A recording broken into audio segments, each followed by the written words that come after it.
All right, what's going on, you guys? JTPrecisionStriking.com. Today, we're going to go over your basic guide to getting inside. Maybe you've been in boxing for a little while. You've learned all the fundamentals. You know the basic punches. You know the basic footwork. And you're about to get into sparring, or you've already had a few sparring sessions. And, you realize, whether you knew it already before or not, that you're typically the shorter range fighter. Or maybe you're the same range as somebody else, but you like more of a pressure style. So you want to learn to get inside. And you start to realize in your sparring that getting inside is going to be critical to your success in boxing. And that was the case for me. So as much as I understand the outside fighter's perspective, or even a balanced in and out fighter's perspective, the inside fighter, the getting inside, that was my challenge. That was my problem. All this stuff that we've got here is the stuff that I actually used in my own sparring and my own fights to get inside. So we are going to go over all of that today in this lesson. Now, this video is going to be a bit slower pace. It's like a personal training session. It's a lesson. It's a coaching lesson. It's me and you for the next whatever, half hour, 45 minutes, hour, whatever it is. Teaching it the way I would teach it if you were right here beside me working on it. So that's the way we're going to do it. Okay, the general structure of the video. First, we're going to talk about range and distance and some of the general concepts of distance in boxing. And when you are the shorter fighter facing the longer range fighter, we're going to cover some basic concepts.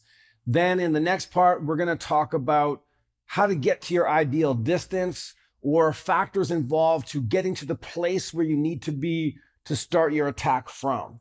Because I think if we start with tactics and you don't understand distance, a lot of these tactics can be ineffective, very ineffective, if you don't understand some underlying principles first. You've got to get these foundation principles first before the tactics can be effective.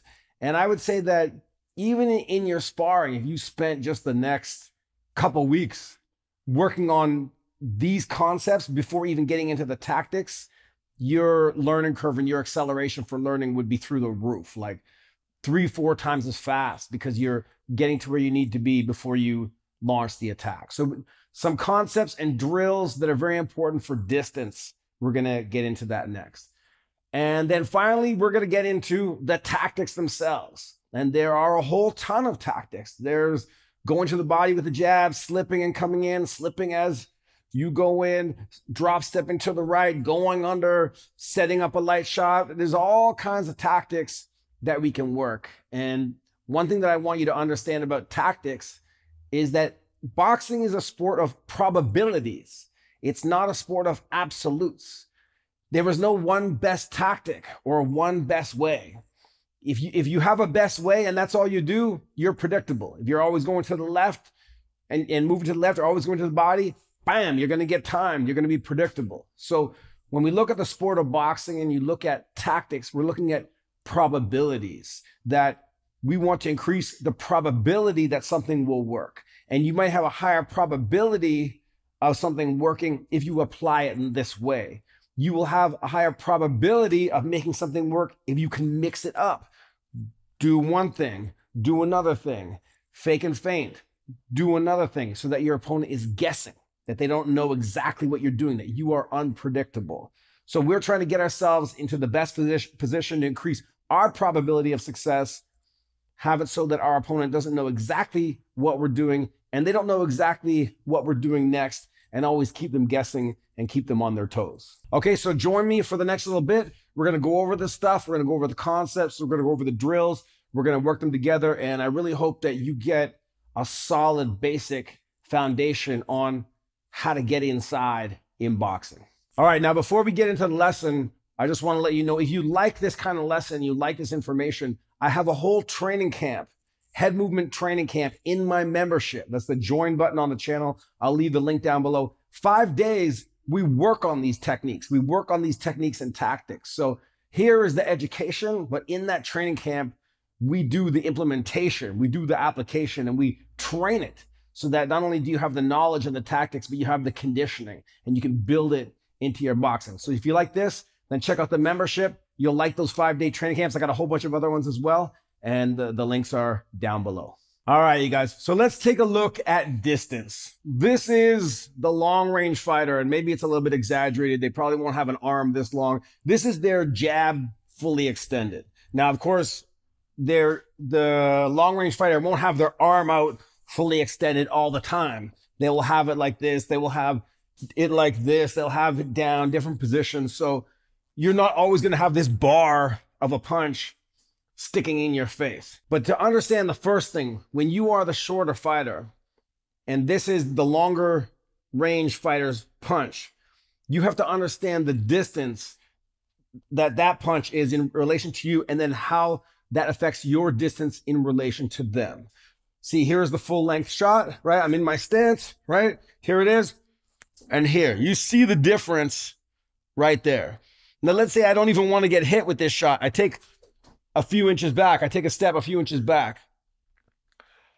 Look at this. Look at that distance right there. What this really means is that this fighter only has to travel about 3 to 4 inches to hit me. But look at me.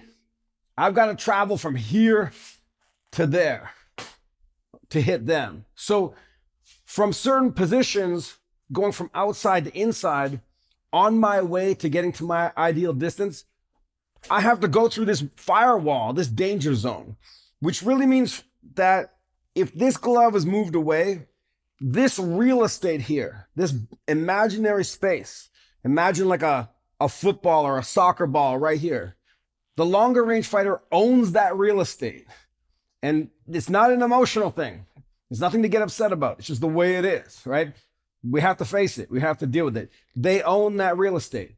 Doesn't mean that there isn't anything we can do about it. There's a lot we can do about it. There's a lot of things we can put on our side. But we can't just pretend that it doesn't exist.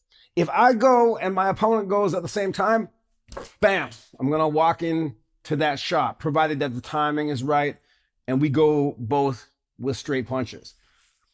So when I understand that, I have to understand that I got to get to my ideal distance before I launch an attack. And on my way to my ideal distance, I have to be concerned about this real estate. I'm going to have to deal with it, which either means on my way in, I might walk into something if I don't have the right tactics, or as I'm getting to my spot where I want to be, punches are going to rain down on me. It's like a little firewall right here. So I need to have tactics and techniques to deal with that.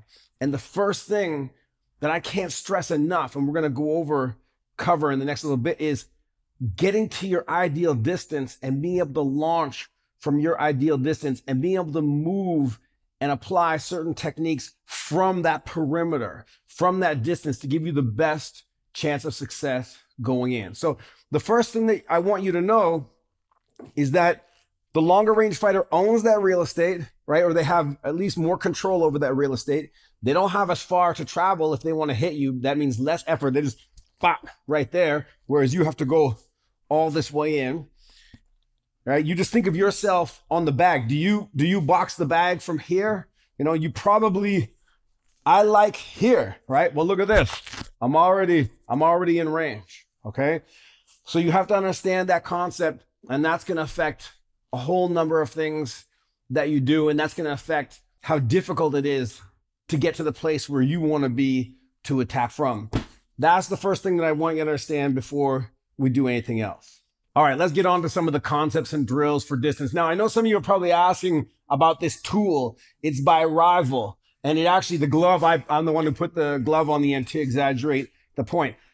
Is it a good tool? To be honest, I don't really like it. And I actually like Rival stuff. I really love their stuff. I don't really like this tool. So if you want to get it, I mean, you know, it's up to you. So you can get it, but I wouldn't recommend getting it. I don't really like it. So I'm just saying that to you straight up in case you want to know about this tool right here. All right, so let's get on to the concepts of distance. The first thing that I see for beginner, we're talking beginners, and this is mostly aimed at the beginner who is just getting into sparring or kind of on their way there, is you do not want to let a long range fighter continuously drive you back and push you back, right? And this is what you see a lot. You come out in sparring, short range fighter, and then that arm is so long in your face that you really realize that you're very far and you want to get away from that punch or those long punches. So you start backing up like this. And you'd be surprised how often you see shorter range fighters, especially early on in sparring, backing up. And it's instinctive, it's natural, because you're trying to get away from someone who just comes out, boom, and is in a kind of a natural position, throwing their punches, and you want to get away from that and kind of get to a comfort spot where you can set up from. And it can be done, but it's not going to be done through continuously backing up. So what you got to watch for, and keep this in mind, is you don't want to be one of these shorter range fighters who's always moving on the back foot and backing up like so. It's different if you're Pernell Whitaker, if you are Manny Pacquiao. Yeah, maybe you can back up, okay? Although most of the time they're not. Watch Manny Pacquiao versus Antonio Margarito. Watch that fight. You'll see what Manny Pacquiao does is what we're about to get into right here. Continuously backing up, unless you are extremely fast, unless you're extremely good at covering distance, is not for most short fighters. So if you get yourself caught trying to get that space all the time, realize that it's going to be very hard to get in there. Because why? If you're backing up and you suddenly want to go to attack, it takes much more energy to go from back to forward than it does if you're already moving forward or if you're moving side to side. So that's the first thing. It's a lot of energy to move back and then decide, okay, I'm going to go forward. So that's one. The second thing is it's suddenly very easy to see you coming and to see that, okay, now you decide to attack. You're going back, you realize this isn't working, and then you come forward. And what does the taller range fighter do? They just back up a little bit. They just create a little bit of space. And this kind of flow and pattern will continue and continue. Moving continuously back, it's hard to attack from, takes a lot of energy. It's very easy to see you coming, and it's a pattern that you can get caught in very easily. Okay, so what do you do instead? Let's go over that right now. So there are three things that you want to use a lot as the shorter fighter. You want to use lateral motion. You want to use head movement either on the perimeter while you're circling with lateral motion or moving forward. And or you want to use the high guard while getting to your spot and walking your opponent down. Those are the three options that you have. What you use can be a blend of all three, and it can depend on what you're comfortable with and what your style is. You have some fighters, for example, Joe Frazier, moving forward with head movement, moving almost only forward with head movement, okay? You take a look at Joe Frazier, he does not move backwards. Almost maybe less than 2% of the time does Joe Frazier move backward. When he's moving forward, he's using a little bit of a guard, cross-arm guard, high guard, depends at which point you're watching him in his career, using head movement to get forward. He's moving forward.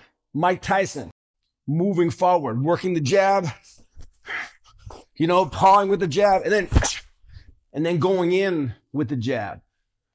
Moving forward using head movement. Lateral motion.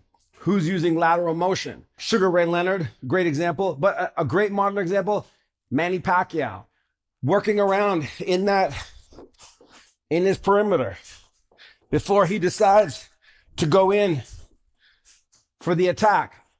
Another one, Miguel Cotto, working lateral motion with the hands up, circling. Watch Manny Pacquiao against Oscar De La Hoya. Watch Manny Pacquiao against Antonio Margarito when he goes up against those taller, long-range fighters.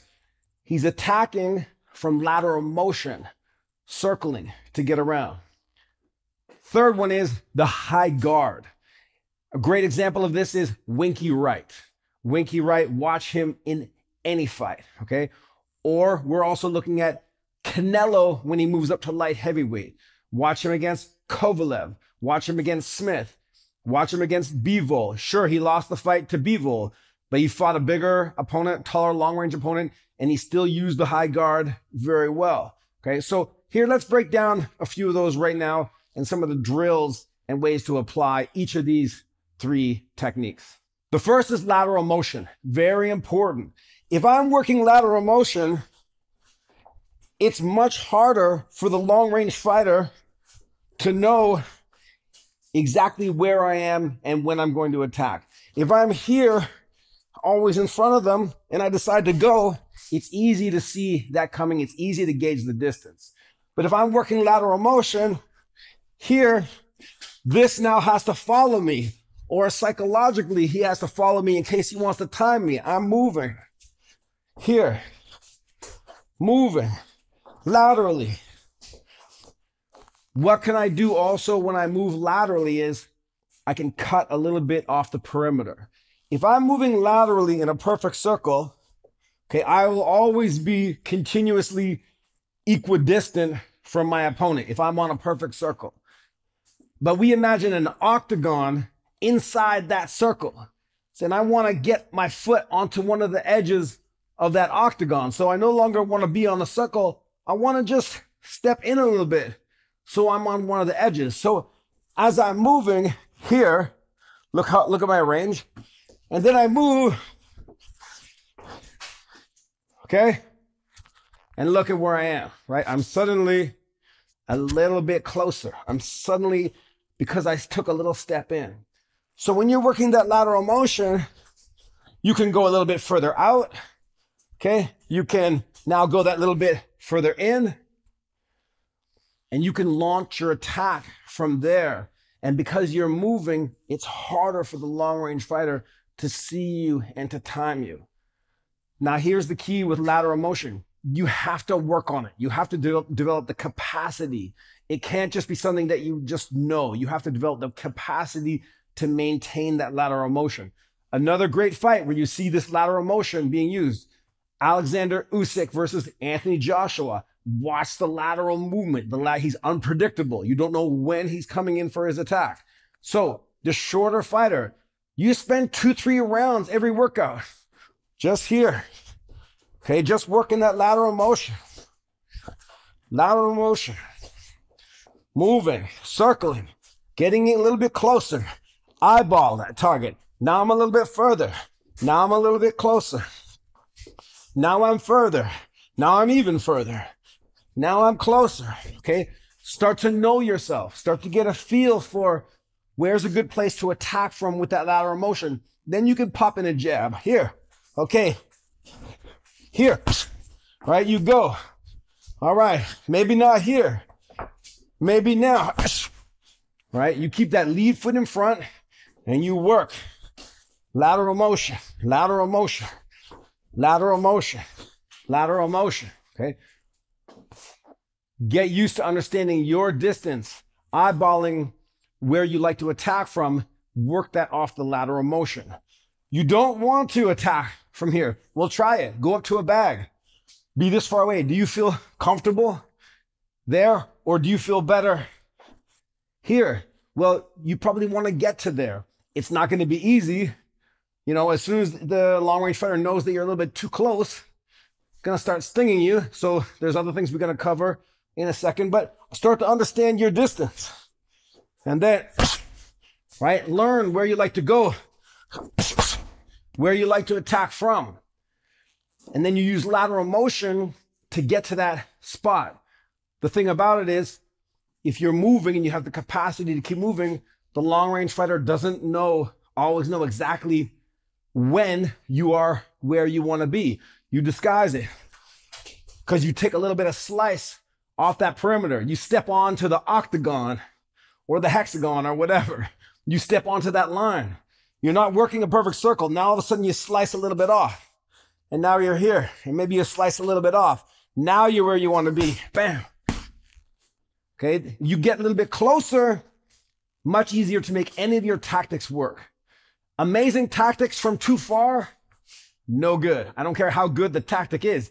If you're here, okay, long range fighter takes a step back, boom, right? Distance is going to impact your timing. But the key here is you've got to practice it. You've got to practice the capacity. You've got to practice the speed. Give yourself a couple rounds every workout. Lateral motion, lateral motion, lateral motion. Get good on it. Work on it.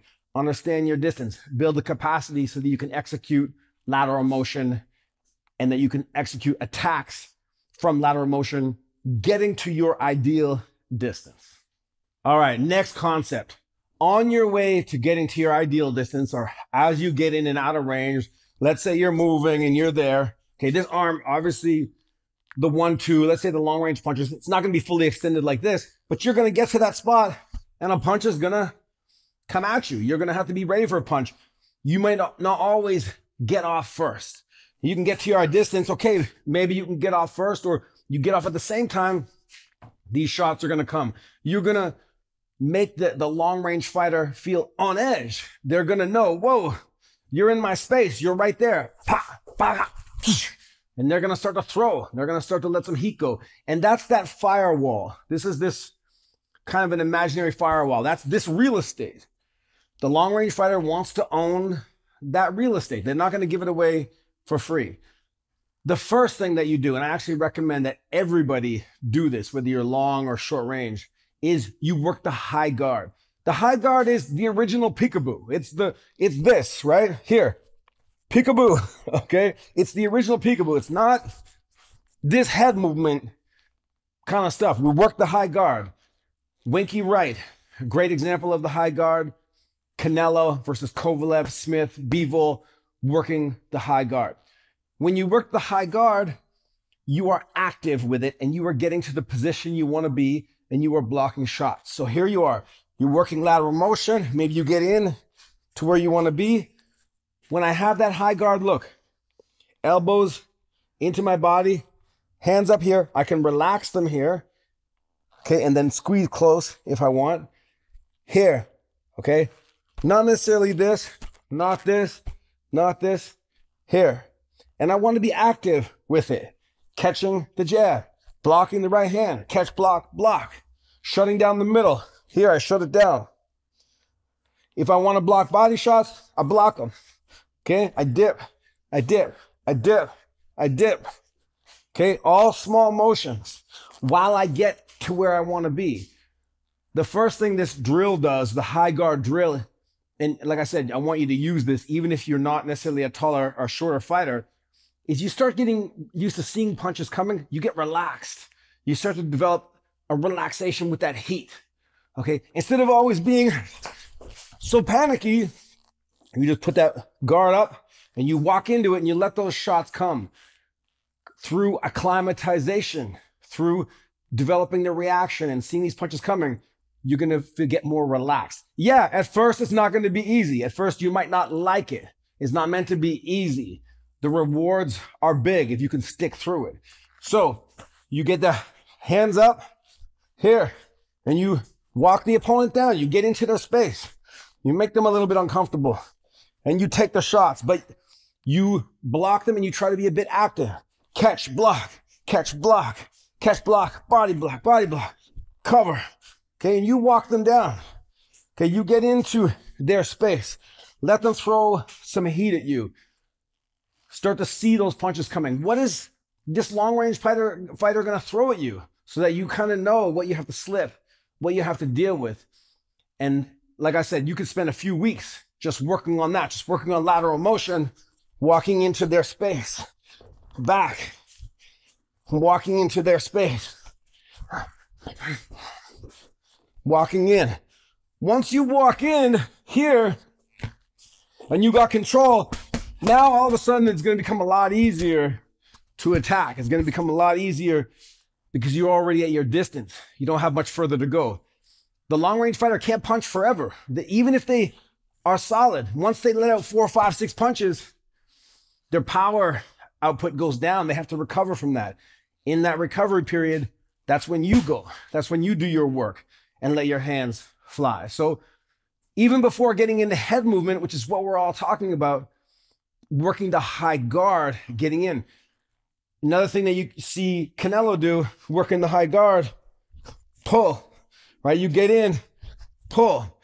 This lets the long range fighter know that you're not always there to take the shot. You see a good close range fighter, they get to that perimeter, their cover, they pull like this. You can still play with distance. Once you can use that and get to where you want to be, and you've been training lateral motion, you've been training your offense, it's going to be a million times easier. The other thing is it takes the pressure off you always having to slip and work head movement coming in. Believe it or not, a lot of long range fighters are good with opponents who move their head. They're actually really good with it. They slip the jab, they see you slip this way, they throw the hook.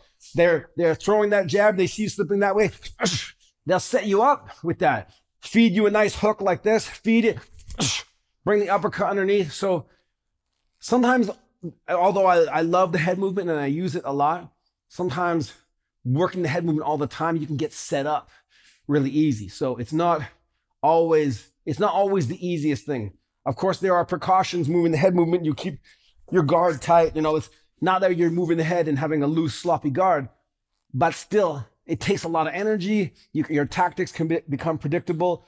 Working the high guard, Winky right, Canelo, in some of his fights, can be very beneficial. And that's the second thing that I want you to do to get to your ideal distance. You work the lateral motion, number one. You work the high guard, number two. All right, we come to the third most exciting one, head movement. There are two ways that you'll want to use this head movement. One is on the perimeter while you're getting into that zone and also moving forward. And then you can even say the third way is moving the head on the attack, right? There's head movement to avoid punches or to take away the idea that your head will be there. Best example to watch is Joe Frazier. Sometimes he's moving his head, there isn't even a punch thrown, just in that rhythm, letting you know, I won't be there if you throw. And this gets the long range fighter thinking, okay, how am I going to time this moving target? How am I going to get it? So you have head movement that allows you to avoid shots, but you're basically saying, I'm not going to attack yet. I'm not ready just yet. And then there's head movement while moving forward, in case you have a fighter who's moving back, right? And that can be along the same lines, avoiding shots or getting to your ideal distance while avoiding shots. And then when we get to the tactics section, that's where we have the head movement where you use it while you go in on the attack. Okay, so this is the setup head movement, the preliminary head movement. First one is you're on the perimeter here. Okay, you're moving side to side, shots come, you slip. All right, shots come, slip. Typically, if you're moving clockwise and a shot comes, it's to your advantage to slip left. Okay, that even goes if you're southpaw. Typically, right? Because what happens is if you're moving that way and you slip that way, you typically walk into the shot, right? So usually, whatever way you're moving, you slip. All right, not always, right? Maybe you switch back here.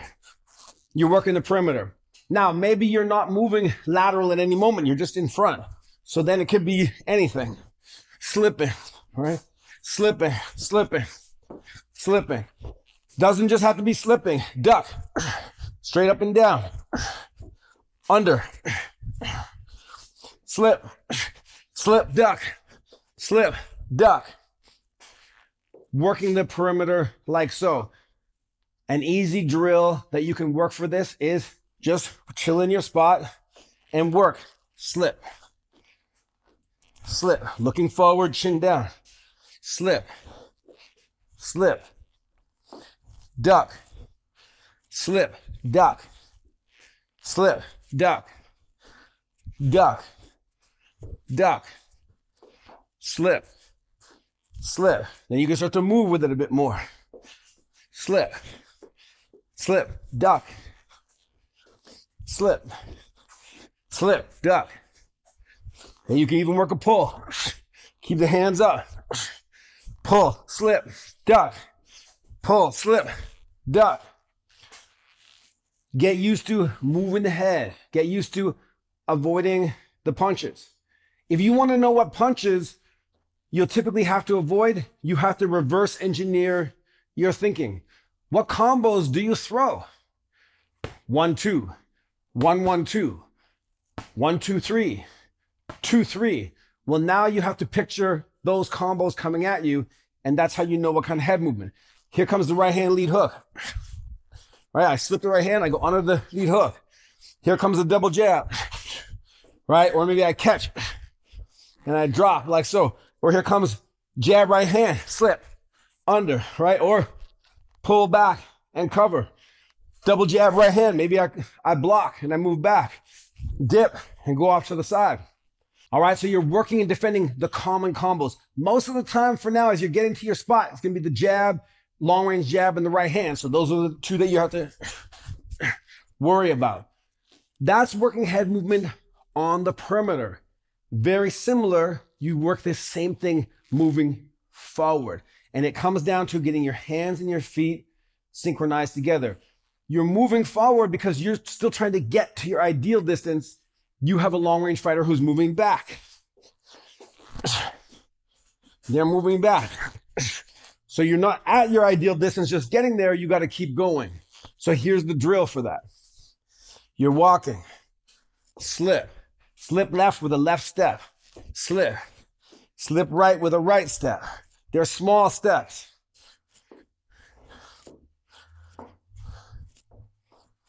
Here, see, I'm moving.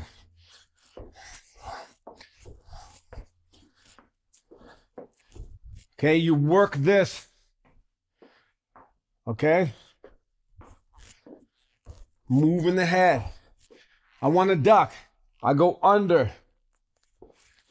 It's like just working the slip line. You know the slip line. I want to go right. Right, but I'm still going forward. Here. See? Okay, still going forward. Slip. Okay, slip. All right, and I bring these feet forward. If I slip to the left, here, if I slip right, right, I duck under. Okay, I duck under. Or I go straight under and I come up. That's also fine as well. You work those moving forward. You spend a round or two.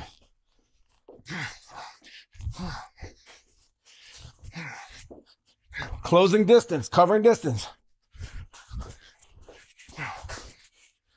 All right. That's going to be one thing that's very important for avoiding shots coming in.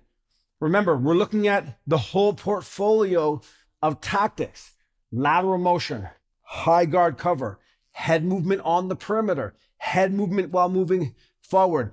This is to get to your distance so you can attack from. Whether you're going to be head movement dominant, high guard dominant, like a Canelo, lateral motion dominant like Alexander Usyk or Pacquiao, or head movement dominant like a Frazier or a Tyson, is going to depend on you. What's working, what's not? What are you having success with? What kind of fighter do you want to be? Because sometimes things aren't working at first, but you know that in the long run, that's where you want to be. So you put the time in. You put the time in and you work on it. And then you start to see the result and the benefit from there. But those three things, the four things, like the head movement, high guard, lateral motion, head movement moving forward, head movement on the perimeter, those four things you need just to get to the place where you want to be to attack from. It makes it a lot easier. It makes it a lot easier. So whether you say you need it, I just want you to have the best success and the best results. You work those. Without those, no matter what the moves are, the tactics or the slips or the techniques, it's going to be very difficult if you're not getting to the spot where you need to be. And just watch the fighters. Watch them. Watch some pro fights. Watch Frazier. Watch Mike Tyson. Watch Lomachenko. Watch Pacquiao against the taller fighters. Go watch Canelo. Go watch Winky Wright. You see it in action, and you'll see what they're doing and what they're trying to do, and you'll see what needs to be done for you to get to the place where you want to be. Okay, so all those drills, really important in your boxing. Work on them. Build them in. They are first. They come first before we get into the tactics, all right? So having said all that, let's get into the tactics right now.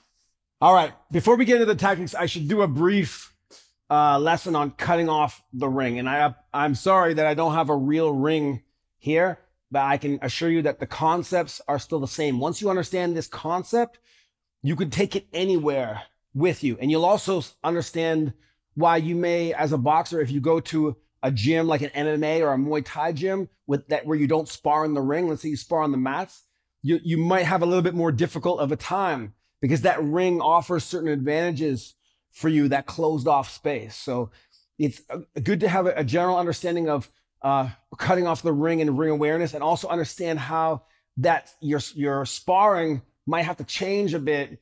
You might have to be a little more aggressive, or have different setups if you're going to a space where the people can just run and go wherever they want. Okay, so here we have the ring. There's in one section of the ring, there's the corner, right? Let's say one of the corners. That's all we need. Once we understand one part of the ring, concepts apply everywhere.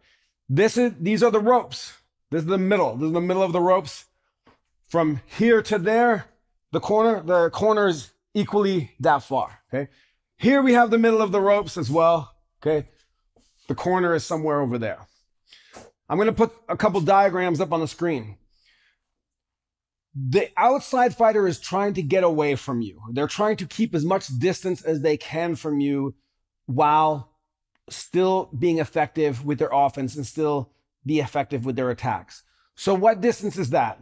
That distance is the largest circle that you can trace inside the ring. That if they're moving on that perimeter, that large circle, that allows them the most space to move. If the person is in the middle of the ring fighting with you, you don't need to cut off the ring because they're right there. So we're looking at somebody who's moving around the ring. Great fight to watch. Marvin Hagler versus Sugar Ray Leonard. Watch what Sugar Ray Leonard is doing, moving around the ring. Watch Hopkins in his prime, in his early days. Watch how much he's up against the ropes, working off the ropes. Watch Canelo versus Bivol. Watch how Bivol uses the ring, uses that whole space. Okay, so if I'm the outside fighter, I'm circling this large perimeter. Okay, this large perimeter, because that way I have a lot of movement. One tactic that the outside fighter does is before you catch them along the ropes, they will attack you first, and then they pivot out, and that gets them space. So cutting off the ring isn't always perfect the way we're going to show it, but you'll see that it happens a lot. And if you watch boxing, you'll see these common positions. So you have the circle inside the ring, the largest circle. That's the path of the outside fighter. Where are you going to catch them? Where are you going to catch that fighter? Well, now I want you to imagine a diamond inside the ring, inside the square. So a square inside a square. The points are touching the center of the ropes. Okay? When you are going to cut off the opponent and catch them, you are going to catch them at those points. They are circling, and you're here, and you are going to catch them right where those points meet the circle. That is the point where you meet. Okay? If you are not following that line here, and you start to go like this, they're gone. And that's why you'll see a lot of beginners in unusual places in the ring, like over here, right? Or here, right? They're trying to cut off the ring, but they end up kind of in these unusual spots, often backing themselves up also into a corner or against the ropes. So this line here, this point to point, is the path I want to start to travel to catch the outside fighter. And what are we using? We're using lateral motion. Lateral motion again. Here I am, okay? Working them. At any point, if they go off their perimeter, if they start tracing a circle larger than what can fit inside the ring, now I've officially cut them off. And that's what we're trying to do. So imagine that circle is bigger. Well, guess what? It now hits here. It doesn't flow continuously through. That circle is larger. Now their space is limited. And that's where you want to catch them. That's also why you'll see, and for example, Mayweather, when he does get caught up against the ropes, which often he's kind of letting the opponent come, he's often in these spots just a little bit off to the side, right? A little bit, not totally in the center, a little bit off to the side, because he stepped off that perimeter to give a little more space, and the fighter cut them off. Okay, so you are working lateral motion from point to point. And at any time you can tighten that line, that's how you do that. And the way you do that is by slight zigzags in your lateral motion. So instead of going here and then here and keep going along that line, you now cut it off, cut it off, cut it off, cut it off, okay?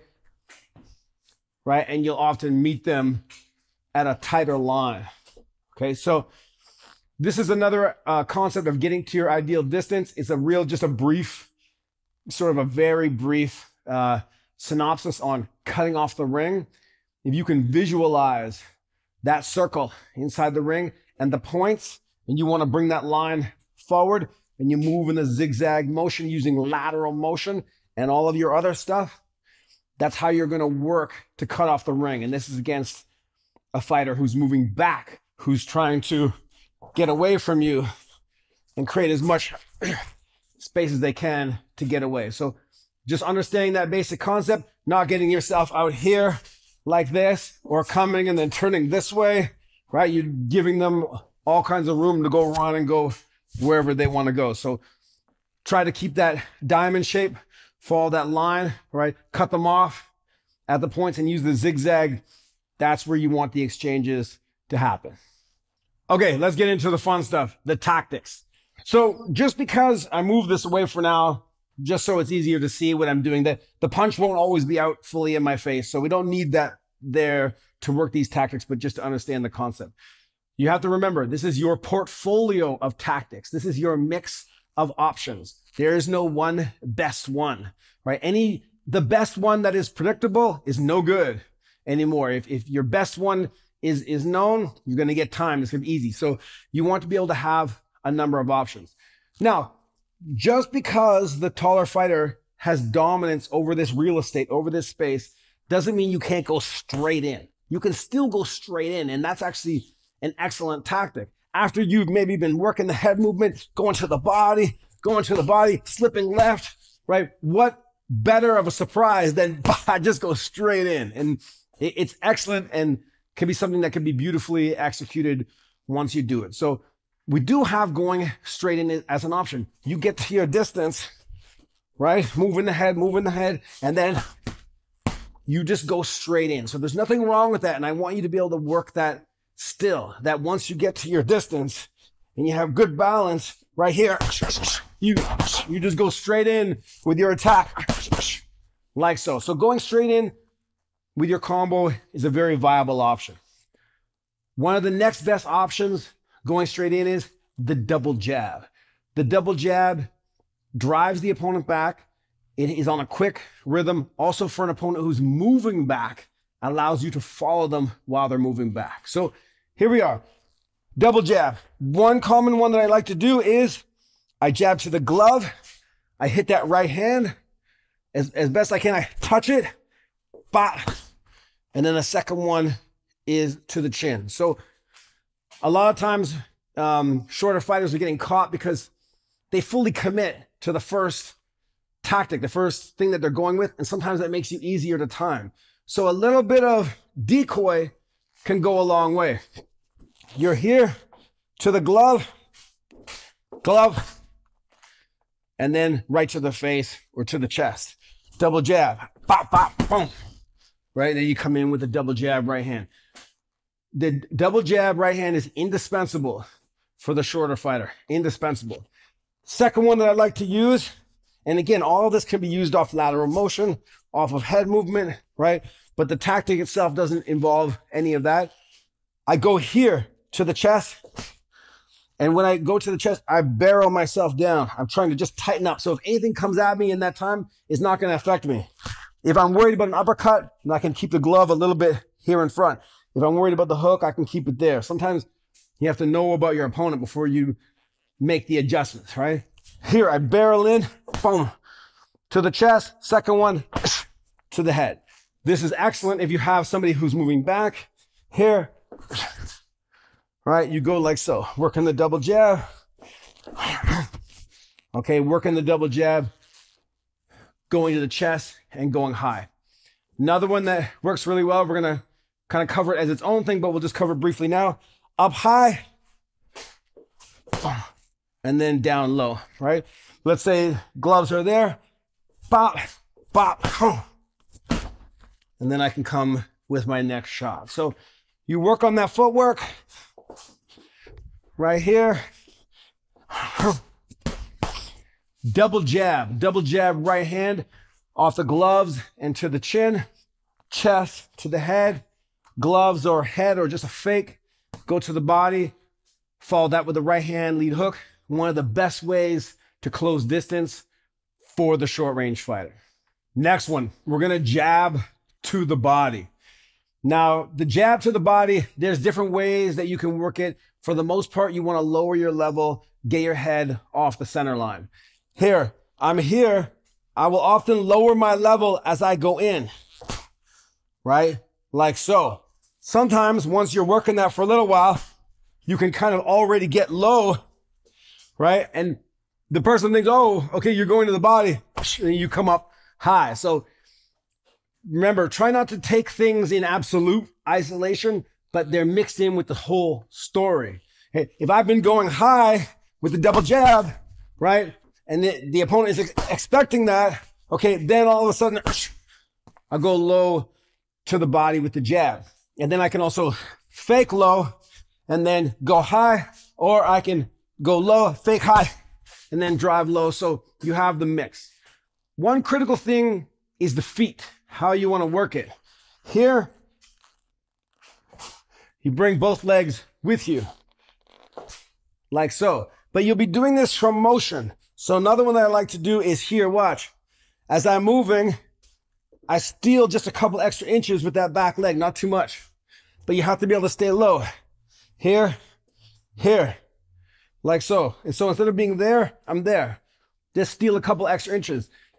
Steal a couple extra inches, get low. Now you can really drive.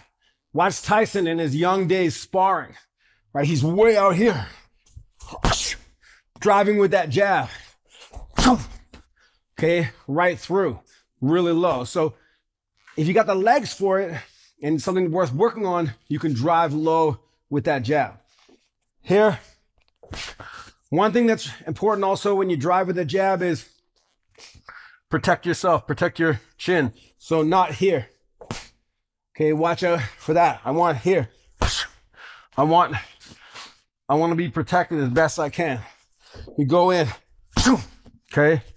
You protect it as best you can as you go in. But we're working, right? Both legs are going. Or I steal a little bit of distance with that back foot and I drive it. Boom. I can stand up, relax and tall, and then drop like so and go with it. Changing levels, going to the body with the jab.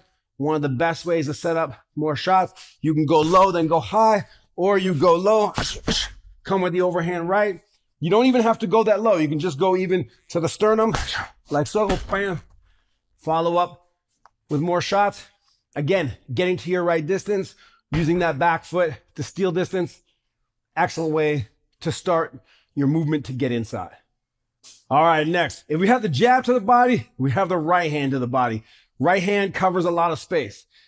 The only thing I don't like about the right hand to the body is sometimes when you go, because you're turning like so, going in, it takes more time to execute that technique. Sometimes you'll walk into a right hand of your own. So you want to make sure that either the opponent is throwing and they're used to throwing high and you go underneath, they're already throwing high, or it's often best set up with a faint jab up top.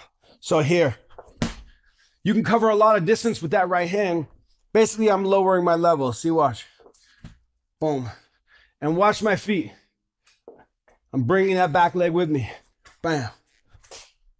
Bam. Like so. But let's say here, look at this. I'm way out of range out here. Quick. Bam. And then here, come in with the left hook to finish it off. So working that right hand to the body is a great way to set up a shot where you come in, you're moving, then you can come up top with whatever. Okay, and then you're on the inside, or you set it up with a feint jab right here, and you come in there. When you throw that right hand to the body, sometimes the opponent will throw. You can catch it to the ribs. It doesn't have to be to an opening, right? You could throw it right here to the forearms, because that's not the only punch you're throwing. Aim for the ribs if you want. You don't have to go so low. Just get underneath. Right here, this shot. And you have 2 more punches following up. You're just trying to get inside so you can get the rest of your stuff off. It doesn't all have to be perfect, but you change levels, bop, and then you can follow up with more stuff. All right, the next one, slipping to the left and then going. This is probably my favorite. You can jab, slip to the left and attack, slip to the left and then jab. Ideas are still the same. We're working off a little step and then a gazelle step going in, okay? So here I am, I'm outside. Maybe I'm moving. I want to get away from this space. Now, if I step here, I'm away from it. Whether the opponent threw something or not, it takes away the idea that I could be there. So if the opponent throws, well, here, I'm away. I'm out of that shot that just came at me. If they don't throw, they're not going to throw to an empty space. So if they don't throw, it takes the idea out of their mind. So go here. They're not going to throw a punch necessarily there. They might throw a left hook as you're coming back in, which is how Ricky Hatton got caught by the check hook from Mayweather, because he slipped and he came back in with his hand down. So you do have to watch that when you go slip and then you're going to come back in. Okay, so you want to at least keep that hand on the chin as you go in. But 2 ways, and probably one of the most effective, my favorite, most common one. Really the only downside to this is that you can't go to it too much. You can get time, you get caught. Ricky had in a class example kind of overused this tactic a little too much. So here, I slip. That gets me closer. One common mistake is, sure, I can step a little bit out, okay? But I don't want to think this. I want to think forward. My head is doing the evading. My feet don't need to do any extra evading. As you move this way, it may be natural to let the foot go out a little bit, okay? But you let the head do the evading for you while you're thinking forward. Remember, you're hungry. You want to get in there. You want to get the shots. You're not trying to be cute. Don't try to be cute with it. You step, okay? Head goes off the center line. And then you're going to go forward with a gazelle and a jab. This is the first one. So here, step, okay? Step, and then I go into my opponent. I go forward. So common mistake would be this. Step, right? And then you get out there and you're too far away and you have no power on your shot. You want to go forward. You go into them. Step. Bam, bam, bam, whatever you want. So you just work that.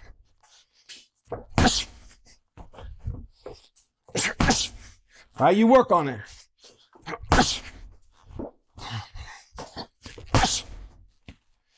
All right, you work on it as you go in. Slip, when you go in, that's the start. That's the way to start. Slip, this gazelle, and then you can follow up with whatever else you're doing. All right, the next variation off of a similar thing, slipping to the left. You jab and slip to the left. So you commit first. Here, let's say you go. Let's say you go and the opponent counters. You jab, they jab. That jab has now gone by you. Let's say they jabbed and moved back. Well, now they're further away as well. Here's how it looks. Right here, watch. You see that? So I want to get closer and I want to have good balance. Okay, now I'm set up for my gazelle. Either it's going to be a hook or a straight punch or a jab. Can also be a body shot, but whatever. I set myself up. Fighters will move back. They'll move back on you. Now you have to go again. They're not just going to be there for you, right? But you can also use it as a feint if they stay there just jabbing here, you know, close enough to hit something. Okay, the key is this. See that? Bring my back leg with me. And now I have to learn I gazelle from there. And then I'm inside. Jab and slip to the left. Okay, you can get in on almost anybody with this. You got to watch for that check hook. You at least get the hand on the chin. If the opponent isn't throwing it, okay? If the opponent isn't throwing it, you got the hand there. If they're throwing it, they might catch you on the top of the head. If you start to know they're throwing it, then you can cut it off with your own guard. Jab, slip to the left with a step, gazelle your way in. Probably one of the best ways to get inside. Just don't use it too much. All right, we got 3 more main tactics. The next few tactics are moving the head to the right, slipping the head, slipping to the right. And then we're going to work on slipping to the right with a different kind of footwork. And then we're going to work on corkscrewing under with the duck to get under. That'll be the final one. So very similar. If you can work the jab to the body, you can also work the slip jab. And that means that you're close enough and you're just going to slip as you go in. So here, I'm going to slip as I step right here. But at the same time, I'm going to punch as I go in. Now, be careful of this, because this is, again, and I'm looking at beginner mistakes. Beginner mistakes are to do this, to try to be too evasive while getting that punch, thinking that you're safe if you're over here. But you want to be hungry. You're slipping to be evasive, but you're going for this opponent. You're going for them. You're hungry. You're not timid or evasive. So you almost want to dare a punch to slide across your head. If I slip, I'm here. If I punch, I'm here. Now I combine the two. Okay, see, I'm still tucked. I don't want this. This. Okay, but it's easier said than done. You just got to work on it. You got to feel here. Okay, like so as you go in. All right, you make it as tight as you can. As tight as you can. Boom. So that's all there is to it. The only thing is that you got to get a little bit closer. Instead of jabbing to the body, you slip. Here, I'm looking forward. I'm not there. Okay. I'm not there. I'm just tilted, looking forward, bam, and I come around. Tyson versus Andrew Golota. Watch the knockdown at the end of the first round. You'll see this, right? But you'll see it all over the place, but that's one fight where you can really see it clear. Slip jab, bam, okay, and you come in with a right hand or whatever you want after.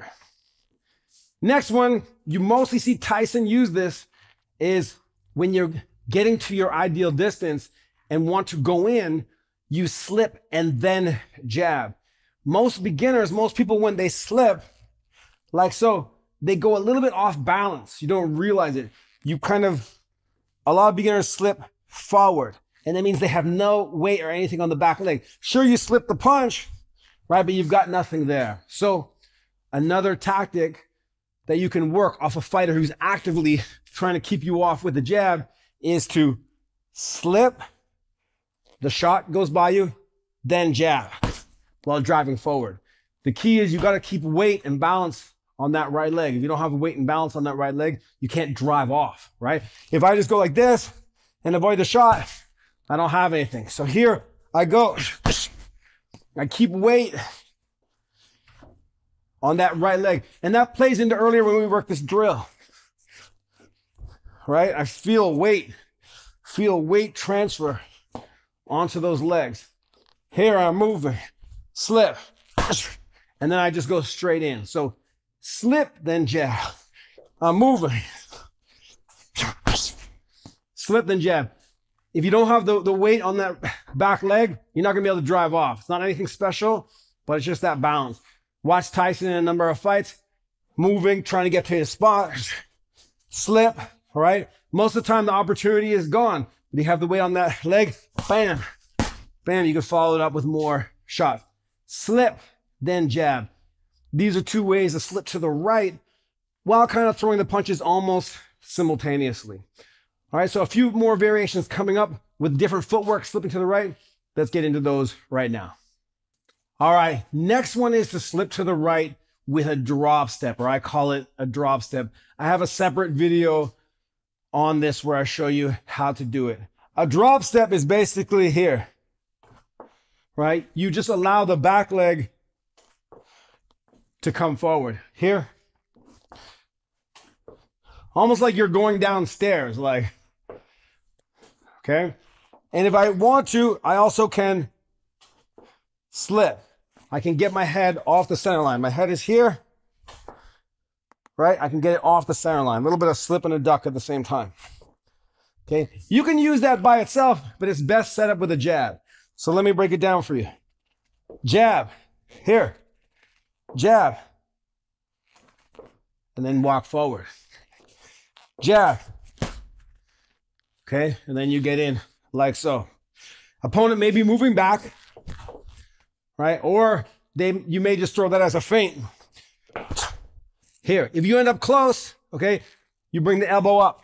You make that a short shot. If they're far, then you fully extend. Slipping to the right. Okay, that's the footwork right there. So another variation that you can use off this is if you gazelle your way in with the jab, or you bring both legs, then you don't take another step. You just drop and you throw. So for example, here, I'm already there, drop, boom, and throw. Here, and you drop and throw. So it all depends on how you start and how you go in. Here, now I don't really need to take another step. I'm in, it would be very difficult to drop, boom, and come up like so. So you're setting it up off of the jab. You're using that drop step to the right. You can also work it off the right hand. Watch here. 1, 2. Right? 3. 1, 2. 3. Similar idea. 1, 2.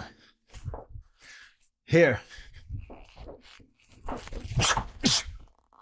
Right here. Okay, you can cover a lot of ground that way, working the 1, 2 and the drop step 2. Okay, and all we're doing is getting the head off the center line. Maybe as we go in, opponent throws something while we're on our way in or in between our punches, we move our head and get our feet going forward so we can close distance where they're trying to get away or whatever, and then we throw, and then we go again. All right, we got the final way, working the duck. It's like a corkscrew. You corkscrew your way in. You'll see this used Tyson versus Tony Tucker. I mean, you see it in all Tyson's fights, but versus Tony Tucker, you'll see this one quite a bit. So here, if I'm not using a jab to set up, I'm just ducking under and stepping forward. So you imagine the slip line. It's a slip line drill. And then I'm here, right? That's all I'm doing. Okay, Joe Frazier, use this like crazy. I want to set up off a jab, right? So here, jab, jab, under, all right? You put it in a flow.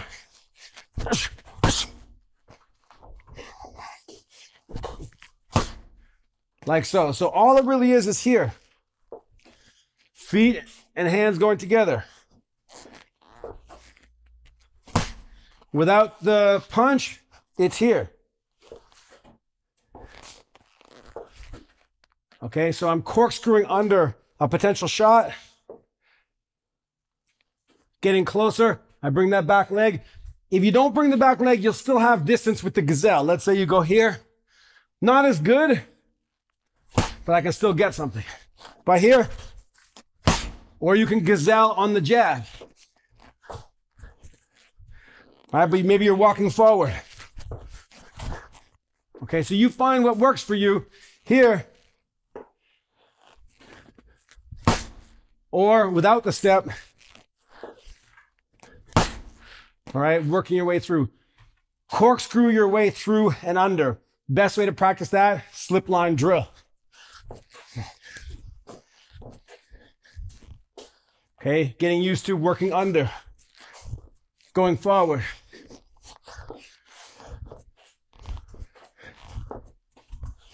Okay, going forward with that slip line movement, going under, corkscrew. Boom, to bring out the gazelle or whatever you want to do. That's one of the final ways. Another variation, not very common, working it off the right side. Okay, hard to get balance on this one. Here I go. And I create an angle this way. I go here, right hand. And now I've got a little angle going forward. So that's another way you can work. All right, going inside, working the corkscrew, going under to the right, setting up the right hand from there. All right, guys, there it is. Basic guide to getting inside. Now, whether you are a shorter range fighter trying to get in, or you are same height and you like the pressure style, you like to get in close, these tactics will get you there. And if you want to work on it, just check out the 5-day training camp in my membership, where we really work on it and build it in to what you're doing. We work the drills, we work the tactics, we do the training to put it all together. So this is the knowledge base. You want to do the implementation, you can do that there. And I show you how to do it, and we do it together. So there's no guesswork. I do it right along with you. It's very important to understand those concepts, the concept of distance and reach, the so-called advantage that the longer range fighter has. Now, it's nothing to take personal. It's not something to be emotional about. It's just the way the situation is. Being a shorter fighter can be an advantage. I mean, I loved sparring and fighting taller opponents. I didn't want to fight someone my height because I thought, oh, this is going to be a brawl. Someone taller, work my style, get inside. It can be an advantage if you know what you're doing, if you have these tools on your side. But you have to respect a few things. You have to respect the distance. You have to respect this real estate. You have to get to your right distance, or the ideal distance. If you're not getting to your ideal distance, you'll be slower. You'll be more predictable. It'll be easier to read you. Anybody can get away with certain things. You have to read your opponent. You may have a long range opponent with fast hands, super fast hands. So then you have to make adjustments. You may have a longer range opponent with fast feet, or you may be a short, medium range opponent or a boxer with fast feet, like a Pernell Whitaker, like a Pacquiao, even like a Mayweather, depending on who he's up against. So you will play to your advantage, these advantages, but these concepts, you'll see that once you implement them, they're part of the solution. Lateral motion, like Alexander Usyk, working with the high guard, like Canelo, Winky Wright, working the head movement, Joe Frazier, Tyson, putting them together as a portfolio and deciding which way you lean in your mix. Then we get to the tactics. It's not about this or that. It's about how you apply it as a portfolio. Sometimes you're going up the middle. Sometimes you're going to the body. Sometimes you're faking. You're going left, fake left, and you go right. Now you want to keep them guessing, but you want to be able to get inside and apply cover distance, get right in front of that long range opponent and work them and put hands on them. All right, you guys, make sure to check out the membership. Link is down below. I really hope you got a lot out of this lesson. In the meantime, keep your hands up, chin down, eyes on the prize. Peace.